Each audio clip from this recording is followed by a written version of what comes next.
Hello and welcome to the Sunshine Parenting Podcast, where each week we talk about ideas for raising kids who become thriving adults. I'm your host, Audrey Monkey. Here on the podcast, I share my experiences raising 5 kids who currently range in age from 16 to 26 and working with thousands more as a summer camp director over the past 3 decades. I'm the author of Happy Campers, and I frequently do workshops with parents, teachers, and summer camp professionals about social skills, connection, and happiness, topics I researched extensively for my master's in psychology. If you want tools for raising kind, optimistic, self-reliant kids who become thriving adults, you've come to the right place. Hey, Sunshine Parenting listeners, and welcome to episode 135. This episode is coming out on Friday, April 10th, 2020. Here in California and in the rest of the United States, we're in week 4 of whatever this is called. Podcast listener Vicky from Australia gave me what I think is the best name for what we're doing now. In Australia, they like to shorten things, and so they're calling this ISO for the Rona, short for isolation for the coronavirus. So we're in week 4 of ISO for the Rona. For the next few weeks on the podcast, I'm going to be sharing excerpts from a series of interviews that I've been doing called Advice and Encouragement. These were originally video interviews done on Facebook Live, so you can access the full interviews and watch them if you're interested by visiting my website at sunshine-parenting.com or my Facebook page, which is Sunshine Parenting. Before we get to this week's interview excerpts, I want to share with you this week's one simple thing tip. This week's tip is to practice more kindness. Kindness is always a good idea, but especially now when people are suffering from mental health issues related to COVID and feeling especially anxious and unhappy, kindness is more important than ever. In a 2019 research study about the impact of kindness on happiness, they found, and I quote, "The results indicate that performing kindness activities for 7 days increases happiness. In addition, we report a positive correlation between the number of kind acts and increases in happiness.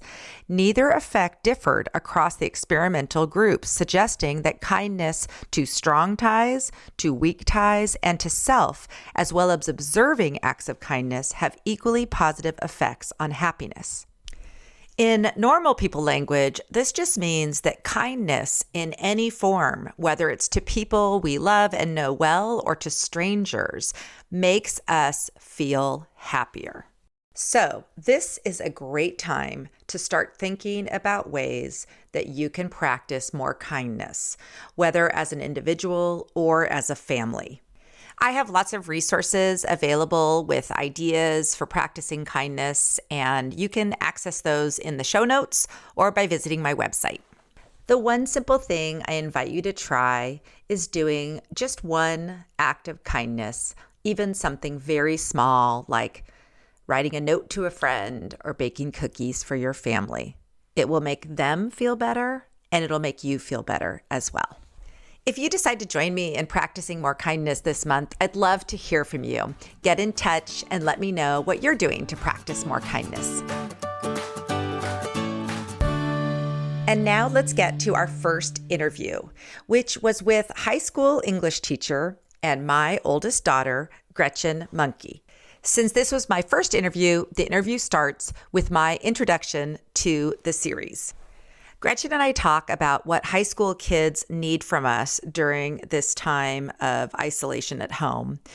And we also talk about tips for parents and teachers, including thinking about having a daily checklist instead of a rigid school-like schedule. We also discuss the importance of teachers offering some connection time rather than just having all of the online content being academic content. Here are the excerpts from my interview with Gretchen.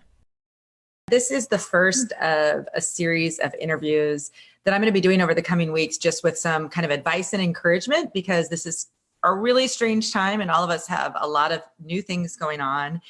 And I'm not a doctor or a medical professional, but I do like to talk to people and connect and share ideas. So I figure I'll use that skill during this time as best I can. Plus, it gives me something to do while I'm home all this time. So anyway, I'm here this morning with my daughter, Gretchen. Welcome, Gretchen. Thanks for having me. Most of my interviews are going to be remote, obviously, but I'm fortunate that I have live here in my house a high school English teacher who is on, she's sheltering in place here at home, which is really nice to have her home. She just arrived over the weekend. So now she's here with us. So Gretchen, what I wanted you to share about today is just, you're closer to high school students because you work with them every day, and you're also closer in age to them than their parents, we are. So I would love for you to just start. First of all, tell everybody what you teach. I teach ninth grade English, and I also teach 2 sections of AVID, and AVID is a college prep class. So that's been interesting to teach online because a lot of it has to do with team building, connecting with one another, doing in-class participatory activities. So that's been a little bit interesting to navigate. Yeah, but she's been doing some really fun things. I've been seeing how what are those things called, the flip grid thing? Oh, I've been doing a flip grid every day. So I'll post a video warm up, and then each of my students will respond with a video response, and you can comment and like everyone's videos. So I think it's been a way for them to stay connected. And I look at how many views each video has, and it seems like all of the students are going and viewing each other's. So I think that's a great way for kids to stay connected. I wonder if this is also, some of them are getting to know kids they didn't know before. Maybe. And I also have one page for all of my English classes and one for all of my AVID classes. So it's cross-period communication too. So you're kind of connecting with all of your English students and all of your AVID students at once in larger groups. So they're now interacting with maybe kids in the other classes. Yeah. Well, that's kind of nice. So, so Gretchen's school is not synchronous as of yet, or I'm not sure if they're going to be. And I know it's all over across the board, and some schools are still getting set up how they're doing this at home learning situation. So I know that, it's hard to know exactly what your kids are doing right now, but I do know that there's some things that all kids need from us as parents right now. So what, Gretchen, why don't you just start by sharing like what you think your kids, your high school kids are going through right now, how they're feeling, and what they might need from their parents.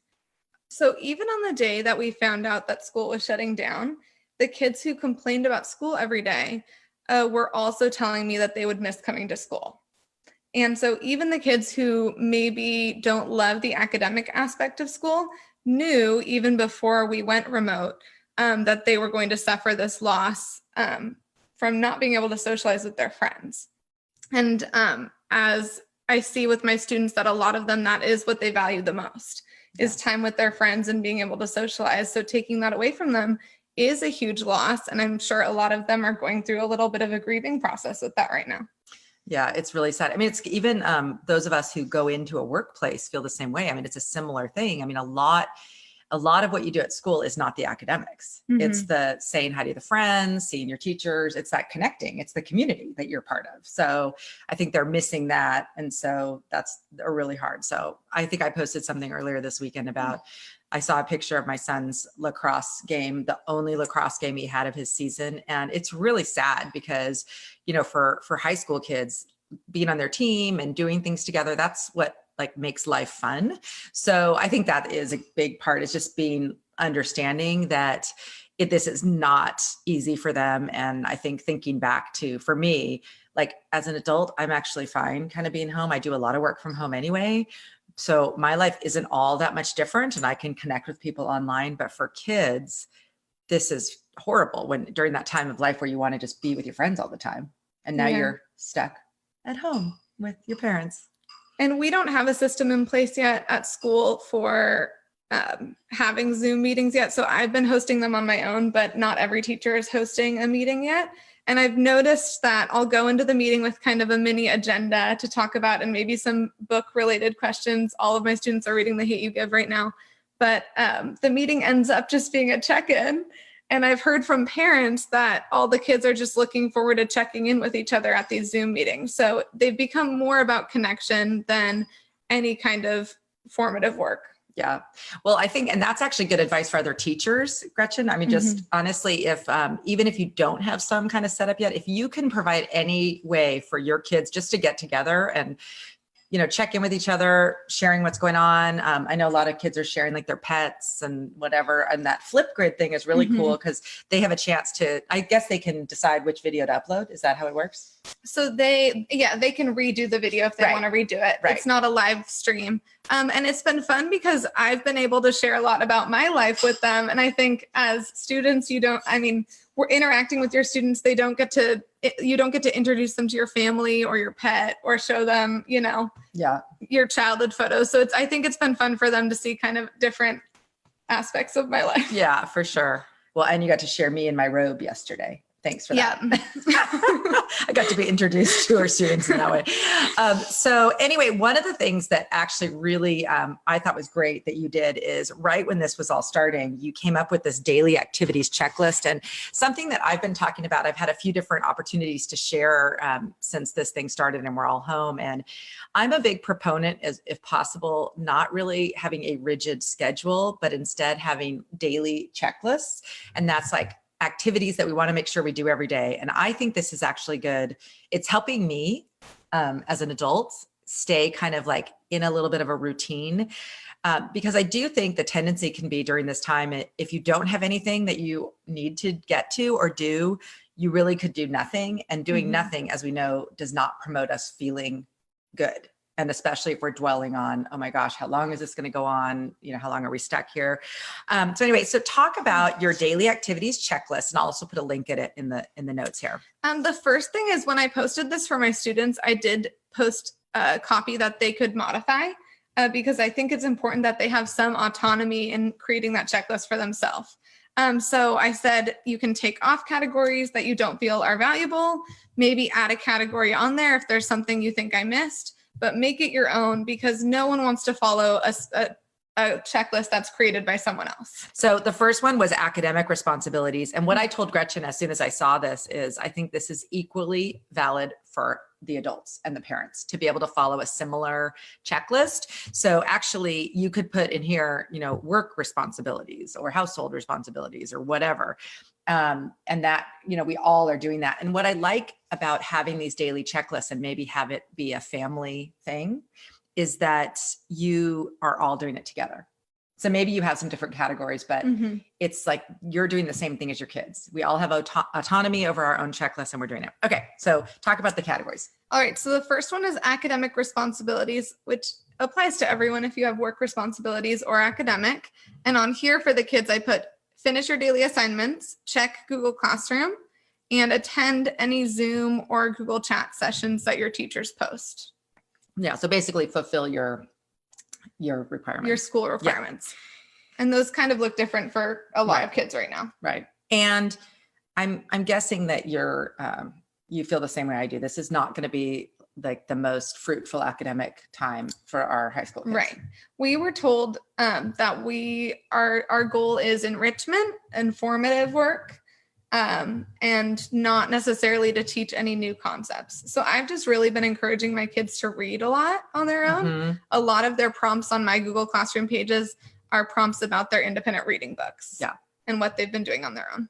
I like that. Read a book of your choice for at least 30 minutes. And I like that. And I honestly, that's one of those categories, depending on the age of your kids. I think I love reading. You love reading. A lot of junior high and high school kids don't read that much these days. So that could be a thing that could be a family thing that everyone's just like, maybe you start at 15 minutes or something. But I do think getting kids reading more, if they're not already reading, could be a really positive way. Because like you said, at least it will enrich them in some way. Find a book that they're interested in, get it online or audio or whatever. Okay. What else do you have on here? Mindfulness. So some kind of way to engage in breathing or any kind of mindfulness activity. Was journaling under there too? No, but we could add journaling to that one. Yeah. And I think that might make this category more applicable to other. Right. I think if you just limit it to Calm App and yoga, some kids might not prefer that. So journaling, there was something else I was just thinking of that goes under that. Listening to music, would that be kind of? listening to music. If you attend any kind of religious or spiritual service, okay, virtually. Okay. So what else you got on here? And then physical activity. So I told my students 30 minutes or more. And for them, they have PE teachers who are reaching out to them with virtual exercises. Good. And they're also, I know at Live Oak, every student who has a smartphone has the Nike app downloaded.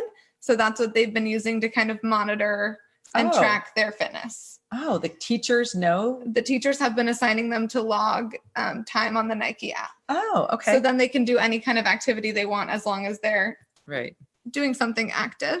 Yeah. So you said on here 30 minutes, and that's actually what I've given myself as a goal of just 30 minutes. And it can just be a walk or whatever. But I think it will help us all keep our sanity by getting some exercise, even if it's at home. And it seems like so many people are posting exercise things. Like there's a ton of free exercise content. I just saw someone post elementary school indoor exercises. He's going to go live. I forget what his name is, but we can find him later. He's going live every day at 9 a.m. Perfect. For indoor exercise for kids. Yeah, that's awesome. Okay, so what else did you have under physical activity? Physical activity, use any kind of app to engage in yoga or another at-home workout program, or take a walk or run outside. Anything to get your body moving. And I do think this is a good time to be physically active every day. Yeah. It is important that we're getting outside if you can. Yes. Or at least moving your body in some way. Yeah. It's funny. I didn't mean to be reading this, but I finished reading this Laura Vanderkam book. I'm a huge fan of Laura Vanderkam. If you listen to my podcast episodes, she was on before, but she's a time management and productivity expert, and she writes all about it. And she has a daily podcast called Before Breakfast with these tips and ideas. But her first book, which came out like quite 10 years ago or something, was available for $1.99 on Amazon or on Kindle last week. And it's called 168 Hours. And basically there are 168 hours in the week.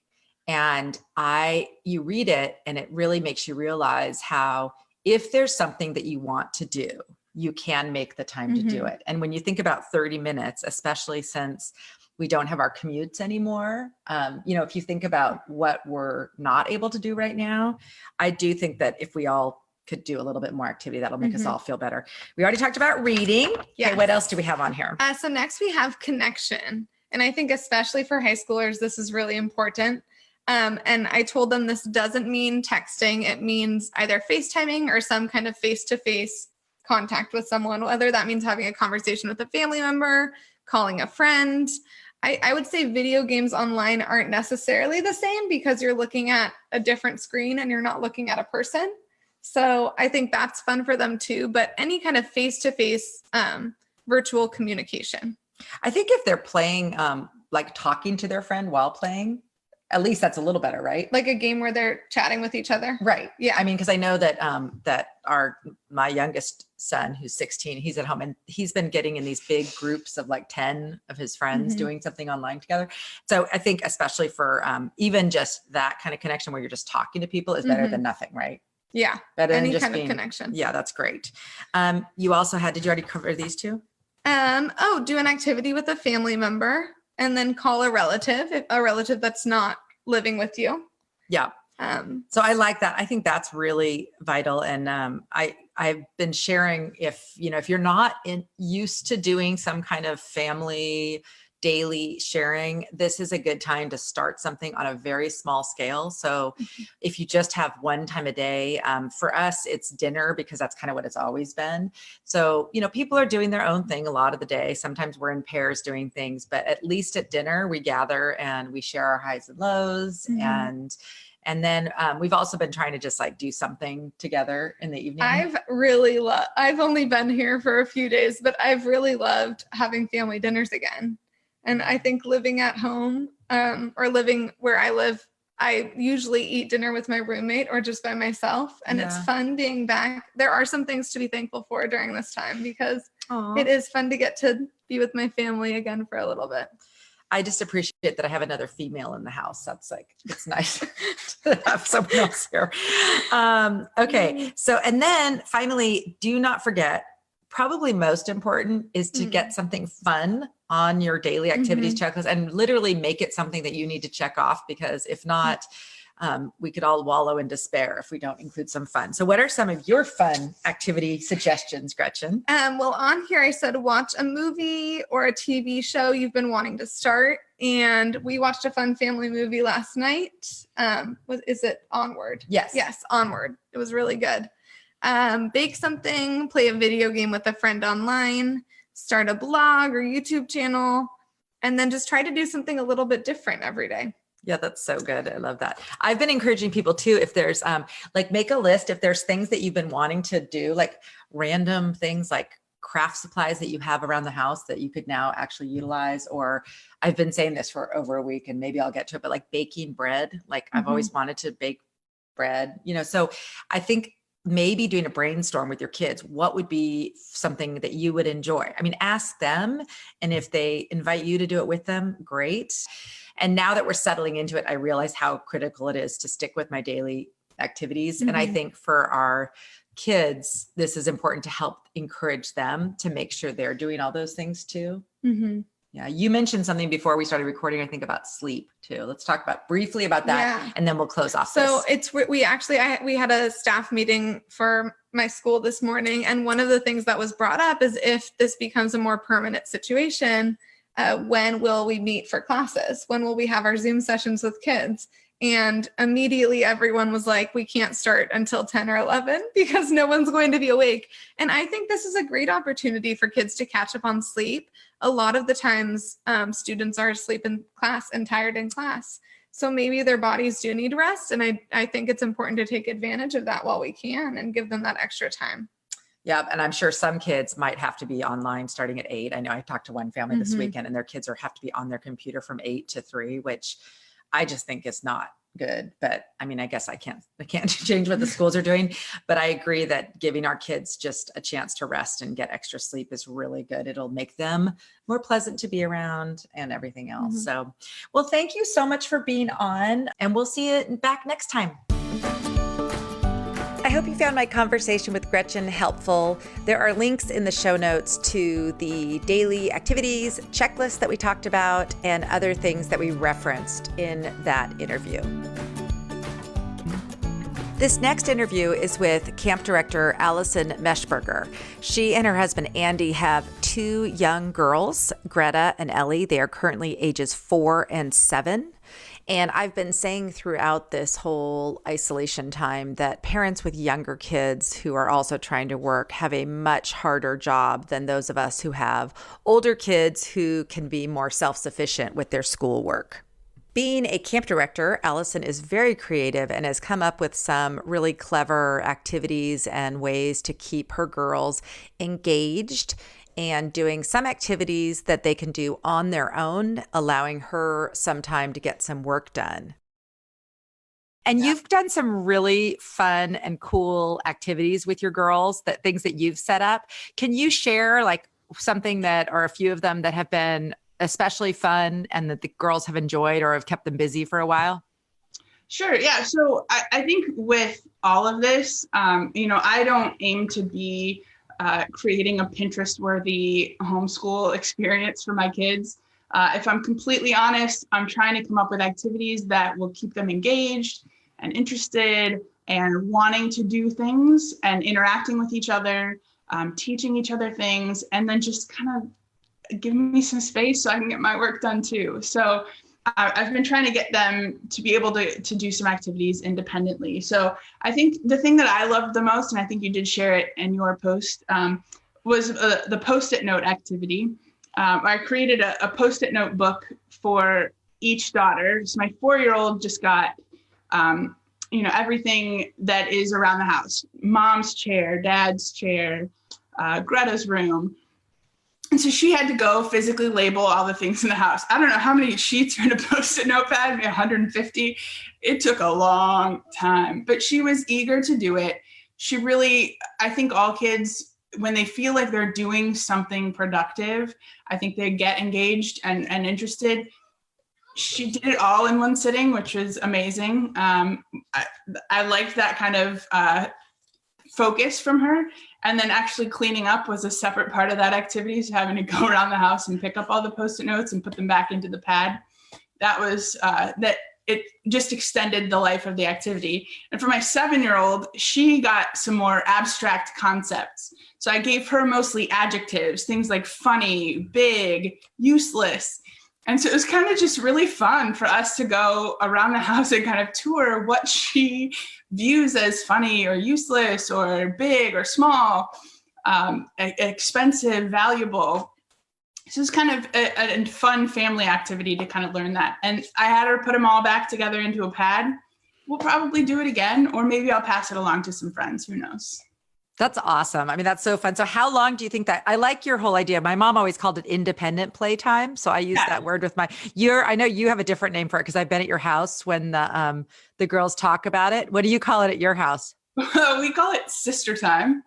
And that was, it's just, we tell the girls, go have fun, be sisters. We're not going to referee any arguments. We're not going to get involved in what you're doing, and don't try and get us involved unless someone's bleeding or really needs some intervention. So I think that's a good practice for them to have. I want them to work out their conflicts, and they do, they figure it out. But it's partly because it's good for them. And honestly, it's really good for me. Yeah, I think a lot of parents, especially parents who work outside the home and are used to kind of like having this very like concentrated short time with their kids, have a little bit too high of expectations for like interaction with the kids when you're there all day long. Do you set aside some time that's like actual time together in addition to your like school little activities? Yeah, so I think for us, for sure, family dinner is kind of a non-negotiable time. We want to get together and make sure that we're having that time together. And I think also in terms of planning what we're doing for school and kind of our plans for the day, my husband and I really want to spend some time with the kids. And so we kind of both map out some time to spend with each daughter independently. So that's not necessarily all together time, but we want to make sure we have intentional, I'm going to set everything aside and focus on you for this one activity. Today, my older daughter is going to help hang some curtains in our guest room, which I view as a life skill. And it's something that her dad enjoys doing and can really teach her how to do with her own tools. And it's exciting. So I think, yes, we do that together time at dinner. Outside of that, honestly, at this point, no. We didn't have any direction from our older daughter's school the first week. They were just kind of getting their plan together, which I'm fine with. I'm not critical of that at all. I think it takes some time to figure out a good plan. And so this week they have the work set aside for us and ready to print or pick up at school. And so last week I just thought, this is kind of a historic time that our kids are living through. And so I wanted to start a notebook where it's kind of a keepsake, and I'm asking very specific questions about the coronavirus. I'm asking things that I think would be fun to look back at in a lot of years, and really just kind of keeping my girls busy, and not to say it's busy work, but it's things that I think are good life skills to have.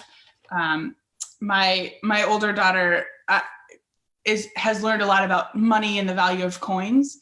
And so I give her a challenge every day to make a certain amount of money with a certain number of coins. So that's been a really fun kind of puzzle for her to solve. And I actually learned that from when I was in high school babysitting. The family I babysat for every week used to do this with their son. And I thought it was so cool at the time that, it stuck with me until now to remember to do it with my own kids. So that's kind of fun. It's just kind of things that I think are important for her to know and remember. She's really into Harry Potter right now. So our first one was a Dumbledore quote that just about finding happiness when you turn on the light. I think that kind of message is really important for her to remember. And I'm all about her practicing things like writing and handwriting in the context of other things. I'd rather not just, throw her in front of a worksheet. I want her to figure things out. So it's been just really fun to kind of do that. I glued in, I don't know if you can really see very well on the screen, but I glued in like a nature scavenger hunt for the girls to do. They both had that in their journals last week. Spoiler alert, they'll do it again this week. There's a journal entry every week or every day that it just kind of gives me an idea of what they're thinking. And Greta's too young, of course, to respond on her own, but I've done a little bit of just recording in that journal. I'll ask her a question and I'll record the answer, again, just for a keepsake and for something fun. But I have just checklists for them to complete every day. Last week, Ellie drew a map of our neighborhood and labeled all the houses or just our street really, and labeled all the houses where she knows the people who live there. I'm having her make lists of things like what are the top 10 things she wants to learn while she's doing school at home. So it kind of guides some of the other things that I want to do with her too. Well, I mean, again, I'm for sure not enthusiastic about worksheets either. And even my academic checklist loving kid is not super thrilled when I hand her notebook every morning. She pushes back, whether that's real or imagined, I don't know. But I think it's all in finding the context and finding the fun. You can do a little science experiment together that takes care of a lot of learning. You've got your measurement, and it's not standards based. Like I know how to write lessons that will accomplish the goals for first grade. I'm not even interested in that right now. I just want some brains on time. I want my kids to be thinking. I want them to be talking with me, interacting with me, following directions. So you can accomplish all of these things just differently. And when you're doing something like a science experiment, just having them kind of write out the steps ahead of time and plan it. There you go. There's some of the writing for the day. Rather than, unfortunately, some of the stuff that we got sent home from school is awful. It's just some boring, give me the 10 steps involved in something. Well, I'm going to put that in context and we're going to do one of these fun experiments together. I'll have you write out the steps as you plan. We'll follow the steps that you did, and then I'll have you draw a picture or write a little thing about what we just did or what we just learned from that experiment. So I think just kind of being able to do something fun and make it just point out all of those learning experiences along the way. And we also have a whiteboard upstairs, which I find anything my kids don't want to write on paper, they're super happy to write with chalk on the driveway, on the whiteboard upstairs. And so this morning, rather than having Ellie do her spelling words on paper as requested by her teacher, I just had her do it on the whiteboard upstairs and pretend that she was teaching Greta. So it was kind of fun for me, and both kids were occupied. That's so good. That's awesome. Well, I just think I would for sure. The only thing that I would make sure I do for sure if my kids were little was the reading, because we always did that anyway. And whether it's reading aloud or using an audio book or whatever, I heard Audible is free, and I put a link to something for kids books. Have you tried that out at all? Yes. You have? Okay. Yeah, and it is free. And there are also, I'm going to forget what it's called, but there's the website where all the celebrities read to kids. That's pretty fun too. I think it's called like Story Time. I'll get back to you on that. Yeah, send me the link, because that's another thing. I mean, obviously it's really like a nice activity to read with your kid for 5 or 10 minutes, but how awesome is it if you can get your child engaged with a book, even if they're not really into reading themselves, if you find a great book that they'll like, that they can listen to, and that can be some of their own kind of schoolish time. I think that could keep people occupied.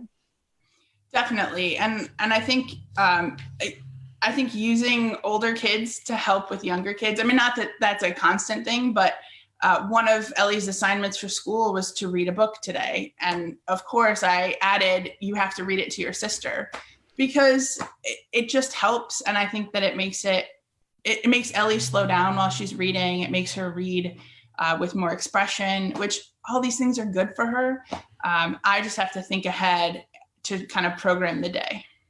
Well, you do learn something better when you teach other people. So even if you had something that your child is supposed to learn for school or whatever, you could have them teach you how to, mix scrambled eggs or whatever their activity is that's assigned. Because it is more fun when you get to be on stage. A lot of kids like to do the demo, so maybe the parents can be the students sometime too. Yeah. And I've really found, especially well, both my kids actually just love the attention that they get to show off the work that they've done. So we have these great, you can make these at home, but we have these clothespins that have letters on them. So of course, Greta in preschool is learning all of her letter sounds. And so I gave her this clipboard and I just said, go around the house and clip something that starts with the letter J.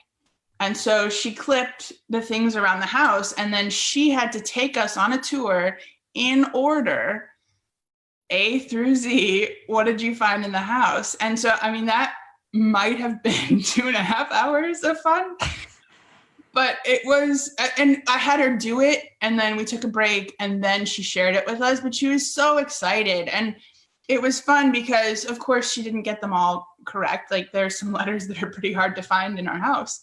And, you know, she's 4, so she's still learning. So it was good, though, because we were able, as a family, all 3 of us toured around the house with Greta, and she was able to kind of show us all the clothespins. And when she didn't quite have it right, one of us, Ellie included, would pipe up and say, well, actually, what you clipped starts with this letter. And so she would go and trade it, or she would say, oh, no. And then we would help her find something that would be the right letter. That is so cute. And I'm going to go back on, I should have said this before the introduction. I think you are a little bit, I mean, in all areas of life, you're kind of an overachiever. So I think you are doing a whole bunch of Pinterest worthy things. I just looked at those things and I don't even know, how did you make those? How did you get the little letters, or are those drawn on, or are those little shapes? These are little wooden shapes that are glued to clothespins. They're amazing. I got them at the Target dollar spot years ago. I mean, like when Ellie was in preschool. For this purpose. I saw them and thought, oh, how fun. This could do something cool. You could get clothespins and just write the letters on though too, huh? Absolutely. You do a Post-it note. Or a sticker.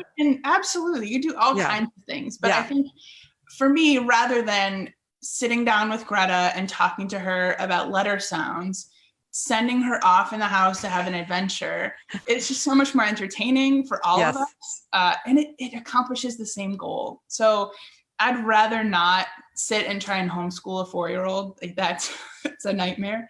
But I think she's still learning. I think her brain is still engaged and she's having a great time with it. And that's what's important to me, is that she doesn't emerge from this viewing our relationship any differently. I mean, this is what we do with her on a weekend too. Maybe not such educational emphasis, but we still try and have fun. We still have adventures, and we still program part of every day, even on the weekends. And so now it's just the same thing. We're just trying to keep an eye on what she's missing by not being at school, and what we can kind of fill in the gaps with at home. But honestly, if my kids are playing in the dollhouse and pretending, I'm pretty good with that right now.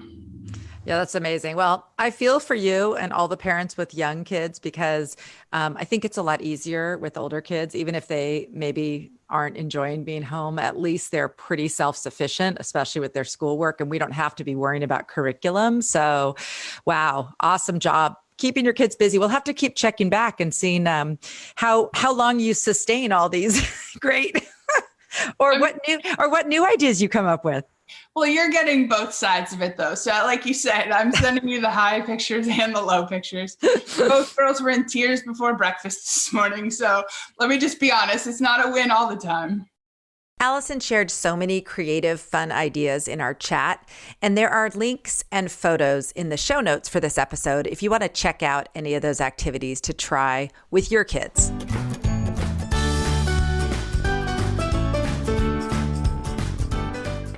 My favorite for this week that I want to share with you is a graphic that I found at Tara Lee Cobble's Instagram last weekend, and it's called "Who Do I Want to Be During COVID-19?"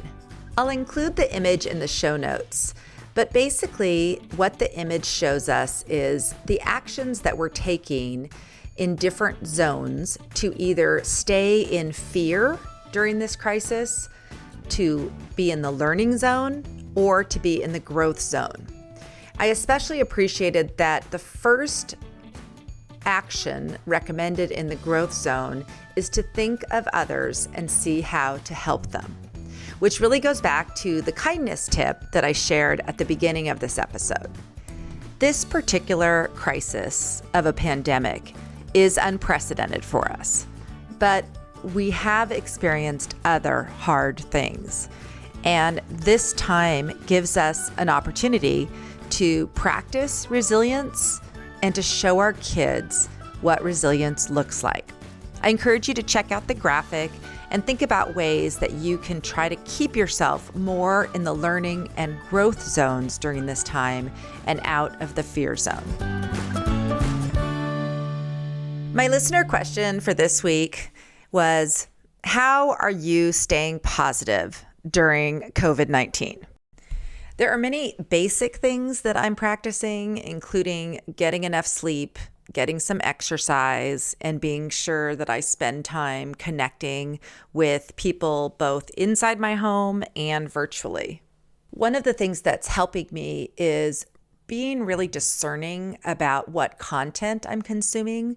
So instead of spending a whole lot of time on news sources that just continue to share the same information that's all very negative, I'm choosing to consume some humorous content as well as good news content, in addition to the other news that is obviously right in front of us all the time.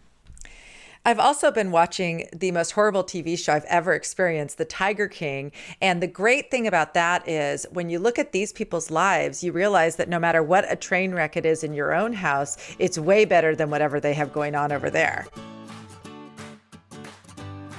As always, you can find notes, links, and other resources related to today's conversation by visiting my website at sunshine-parenting.com. While you're there, be sure to sign up for my email list so that you don't miss out on any of the great resources I have available for raising thriving kids. If you enjoyed this episode, I'd really appreciate you sharing it with a friend. Please take a moment to give Sunshine Parenting a rating or review on iTunes or wherever you listen to podcasts. Let's end with a quote from my book, Happy Campers. This month on the podcast, on my website, and in the Happy Campers Book Club, we're focusing on the theme of kindness.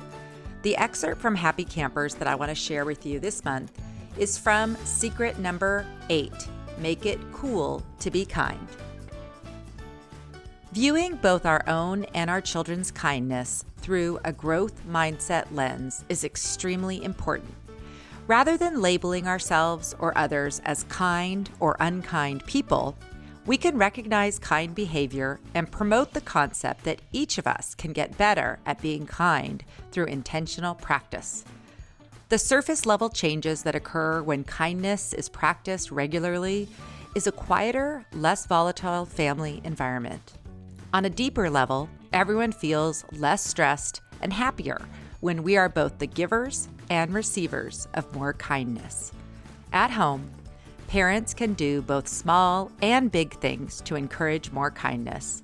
Besides making your home life more pleasant, you'll be raising kind humans who likely will bring positive changes to the world. I'm Audrey Monkey. Thank you for joining me for the Sunshine Parenting Podcast. Join me again next week for more conversations about raising kids who become thriving adults.